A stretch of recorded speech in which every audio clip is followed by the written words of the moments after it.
Kita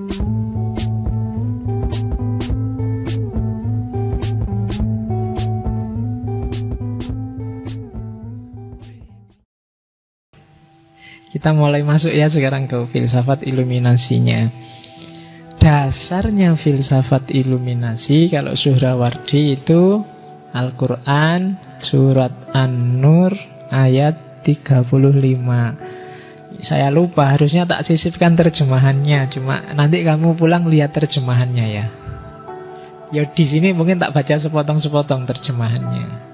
Jadi kenapa sih dia pakai simbolisme cahaya Suhrawardi itu dia tidak ngarang ketika pakai simbolisme cahaya. Kenapa? Karena Allah sendiri bilang, itu kan Al-Quran, firman-Nya Allah, Allahu nurus samawati wal ard. Jadi Allah itu bukan kok Allah seperti cahaya bagi langit dan bumi, tapi Allah itu cahaya. Ya kan? Allah mubtada, nur itu khobarnya. Jadi dia bukan simbol, benar-benar cahaya. Cahaya dari langit dan bumi. Ya tinggal nanti definisinya cahaya apa. Jadi dia cahaya. Penciptaan pertama itu cahaya. Jadi Allah adalah nurnya langit dan bumi.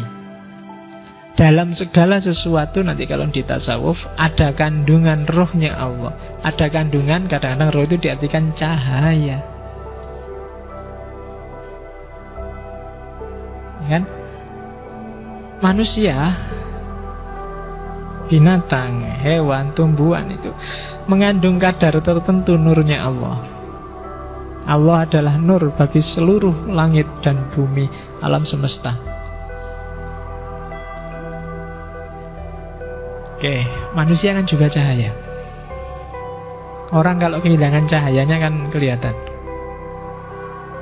Orang yang gelap wajahnya itu kelihatan. Terasa loh, kalau kamu punya temen, anak ini gak terlalu cakep sih, tapi menyenangkan, enak, diajak ngobrol, deket-deket dia enak. Karena ada cahaya pasti. Kamu ketemu preman, orang jahat, gandeng kayak apa ya, deket dia mesti ya agak ngeri-ngeri gimana, karena dia kehilangan cahaya. Kalau kamu jeli, kamu akan bisa melihat cahaya di wajah setiap orang. Jangankan sufi ya, kita yang biasa-biasa nanti bisa merasakan ada cahaya dalam segala sesuatu, yang itu diterjemahkan oleh orang barat jadi aura. Auramu kok agak gelap gitu ya, itu orang barat itu. Ya, kalau kita kan nggak peduli sama aura, yang penting itu aurat. Oke. Allahu nurus samawati wal ard, mathalu nurihi kamishkatin. Perumpamaan cahayanya Allah. Susah mendefinisikan cahaya. Kalau dijelaskan juga orang nggak paham. Maka Al-Quran ngomong kayak gimana sih Allah yang cahaya itu. Masalu nurihi, contoh gambaran cahayanya Allah itu kamiskatin, seperti satu lubang. Wis, gambarkan aja ada lubang di tembok atau lubang di tanah. Fiha misbah, yang di dalamnya ada misbah, ada lampu. Ya kan? Al-misbahu fi zujajah. Lampu itu dikerangkai dalam satu kaca. Jadi gambarkan ya kayak ya neon lah, anggap aja neon apa lampu petromak zaman dulu itu kan, nyala, sekitarnya ada kaca. Az-zujajatu ka'annaha kaukabun durriyun yuqadu min syajaratin mubarakatin zaitunatin la syarqiyatin wala ghurbiyah. Kaca itu seperti kaukab. Kaukab itu kayak pelita. Durriyun yang bercahaya, yang dinyalakan itu cuma yuqadu, dinyalakan oleh pohon yang diberkahi, pohon zaitun yang tidak timur tidak barat. Pokoknya nyalanya oleh bahan bakar yang luar biasa, sehingga nyalanya terang benderang.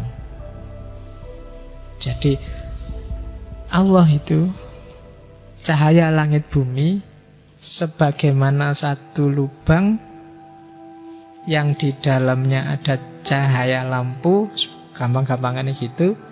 Yang cahayanya ini luar biasa kan, lubangnya jadi terang benderang kan, gara-gara cahaya itu.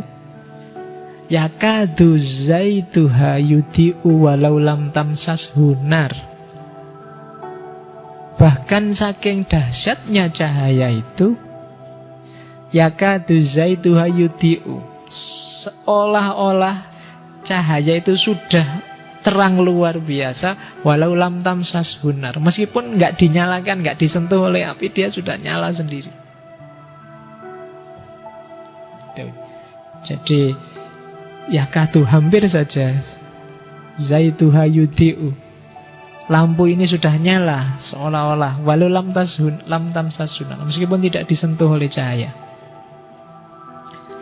Oke, jadi ini perlambang. Kadang banyak mufasir bilang yakadu zaituha yudhi'u walau lam tamsashu nar. Ini kayak manusia yang tanpa disuruh-suruh, tanpa harus baca Quran, dia sudah baik sendirinya karena fitrahnya memang baik.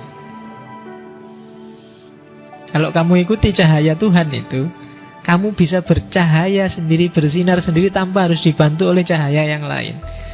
Yakadu zaituha yudhi'u walau lam tamsashu nar. Itu tafsirannya para mufasir. Jadi kamu sendiri itu punya cahaya, meskipun tidak dibantu oleh cahaya yang lain, mungkin tidak dibantu oleh Quran, tidak dibantu oleh guru, tidak dibantu. Kamu sebenarnya sendiri punya cahaya. Kalau kamu jernih, karena tadi kaca. Jadi ini kalau ada Arabnya gini, kayak ngaji tenanan ya.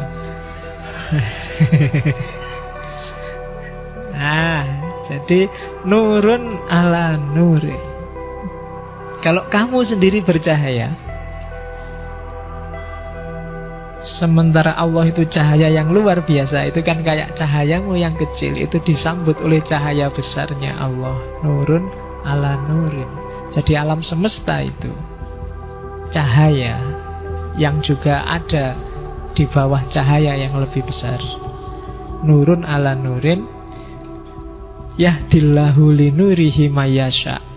Dan Allah akan menganugerahkan cahaya pada orang yang dikehendaki oleh Allah.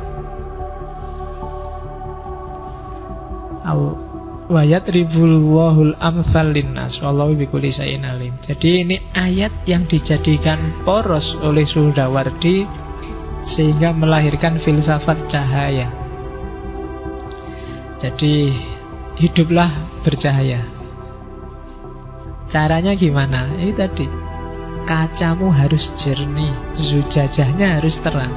Kalau zujajahnya terang, cahayamu akan memancar. Dan kalau ada cahaya yang mau menerangi kamu dari luar, lebih cepat masuknya. Itu nurun ala nurin. Dan Allah itu cahayanya langit dan bumi. Oke, itu porosnya. Bagi yang ini ayat ini dipakai hampir oleh semua sufi iluminasi. Ayat tentang cahaya, cahaya yang maha cahaya, yaitu Allah.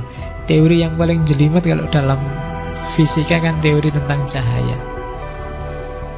Orang barat menceritakan benturan pertama yang melahirkan cahaya, itu kan terus disebut Big Bang. Dari situlah lahir alam semesta. Ya meskipun kalau di barat kan disebut Big Bang, sebenarnya itu tidak bang. Bang itu kan kayak bunyi petasan kayak itu, sebenarnya bukan bang, tapi apa ya, kalau cahaya muncrat itu kayak gimana, kayak ya lapiar serasa. Iya, apa nah? Ya disitulah lahirnya alam semesta yang oleh barat disebut Big Bang. Itu sebenarnya pancaran cahaya yang menyebar kemana-mana.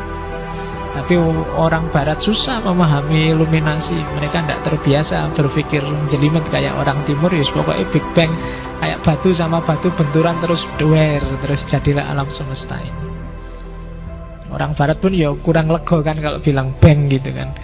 Jadi mungkin kalau orang Indonesia bukan Big Bang, big. Yo, dor big buas pokoknya orang dasar. Kalau orang Jawa Timur dor gitu. Ya, jadi big dor gitu kalau orang Jawa Timur. Kalau orang Jogja enggak bisa, orang Jogja lembut. Kalau Jogja kan mak pik gitu aja. Ya kan, kalau Jogja kan gitu. Puanas jadi puanis ya. Kalau tabrakan dasar mobil tabrakan pik gitu, mak pik enggak seru. Kalau Jogja terlalu lembut. Yang dahsyat itu Jawa Timur. Ekspresi-ekspresi dahsyat itu dari timur. Oke, jadi itu ayatnya ya, porosnya ayat. Jadi saya bilang tadi ini hikmah hadaratul nas, ada hadaratul falsafah, ada hadaratul irfan.